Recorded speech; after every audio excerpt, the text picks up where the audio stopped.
obviously. You're also going to need Unity Hub and the appropriate version of Unity, which is 2022.3.9. I'll put a link to that in the description.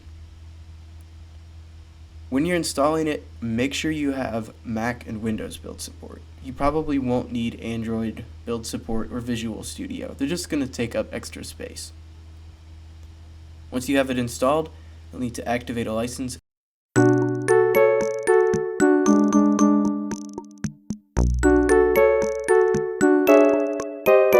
and create a new 3D project. Wait a very long time for the editor to load, and in the meantime, you can try grabbing the mod tools from this folder, but for me it didn't work.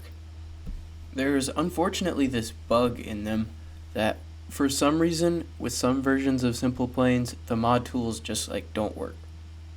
In the patch notes they said they fixed this, but for me it wasn't working. Fortunately, there is a link you can go to. It's just a direct download of the mod tools you need. I'll just give you a link to that in the description. And that's just a zip file that you'll need to extract somewhere where you can just grab it easily in the editor.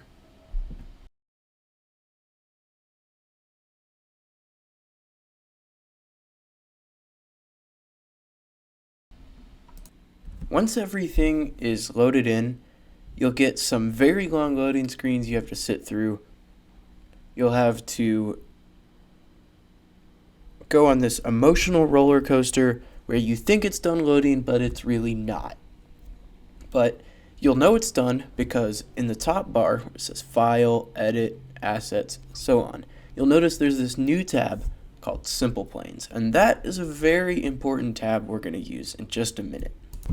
Now this is actually one thing I forgot when I was recording the footage for this video, but actually what you're going to want to do is you're going to need to create in that SimplePlanes tab a SimplePlanes map object. And what that does is that tells the game that anything attached to that object in Unity is part of a map. And if you connect a cube to that and try and load that into the game, it's going to be a cube. You could attach a 3D model to that, whatever you want. But for us, for our purposes, we're just going to use some terrain, and we're going to attach it to there just like I did in the video. And it took me a second to figure it out, but you'll see in the end, in the hierarchy, it went sample scene, which is just the scene of our project, SimplePlanes map, and then in SimplePlanes map, there was terrain. The camera controls when you're working in here aren't too bad.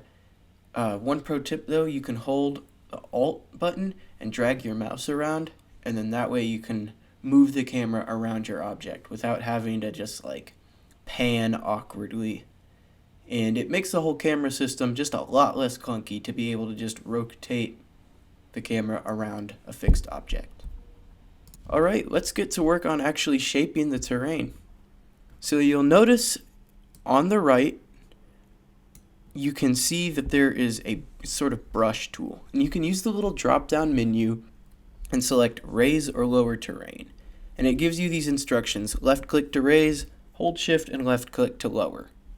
And then knowing those instructions, it's really not too hard to shape the terrain into something that you at least sort of like the looks of.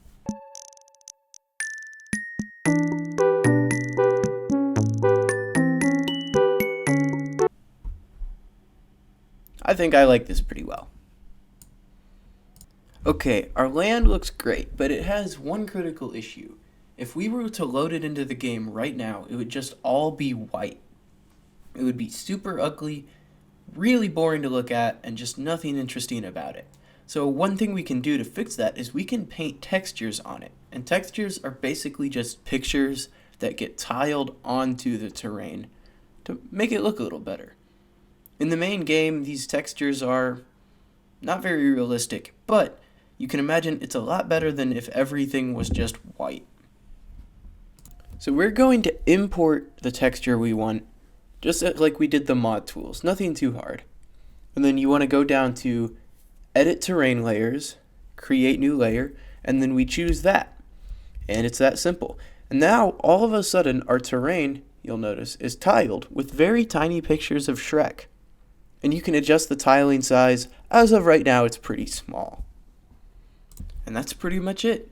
Now you can just go up to the SimplePlanes tab, go to the Mod Builder window, and you'll want to dock that over on the right, and just fill out the information for the mod. Nothing too crazy. I've never really messed with the Steam Workshop stuff. You can if you want to, that's up to you, but to be honest, I've never really felt the need to. Once you're ready, hit Start Creating Mod. Make sure you select the SimplePlanes map object and then hit Save Selected Scene Objects. And then as you can see down here, it says that as of right now, our mod includes all of the things that are checked. Then you can just hit Save Mod, Windows/Mac OS, and you can save it to your mod folder.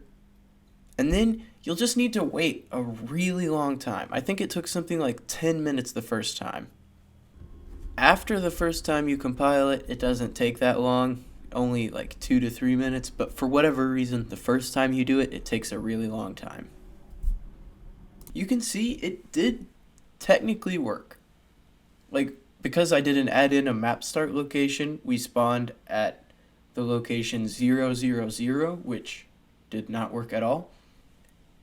And the entire thing was out of the water, which just kind of looked wrong and didn't really work. And one thing that wasn't really an issue, but is something that we could improve, is the tiling seemed a little too small. You couldn't really see the Shrek face in it. So we can go back and troubleshoot that real quick.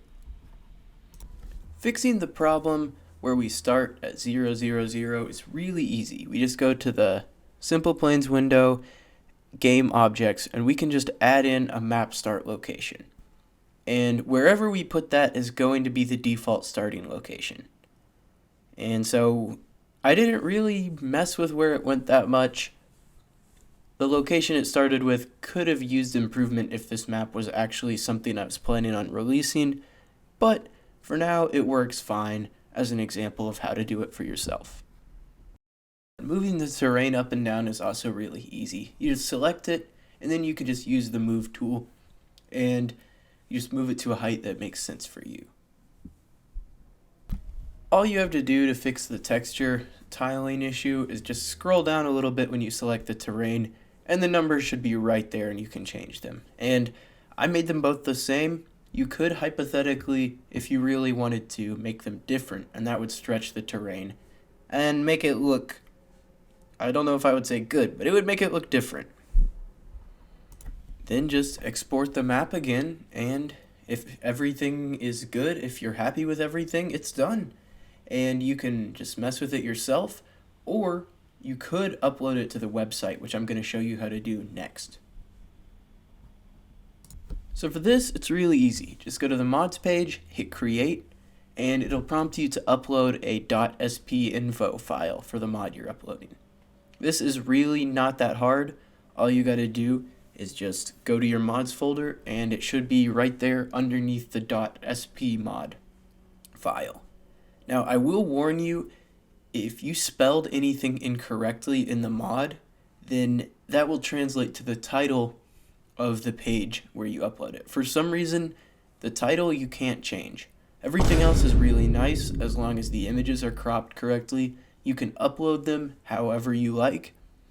You can also host the file through Dropbox, Google Drive, or really wherever you want, as long as you can provide a link to it. And this page is pretty self-explanatory. I'll have a screenshot of it here for you to look at, but I honestly feel like you can figure this one out yourself. And that's it. Hopefully by now, you'll have a functioning mod map. I mean, this guide is far from comprehensive, and there's a lot of things that I didn't even really cover at all. But if you need any help or anything, feel free to ask. I'm sure somebody will be able to help. If you want to think about subscribing, that would be awesome. If not, I totally get it. And I hope you have a great day. Bye.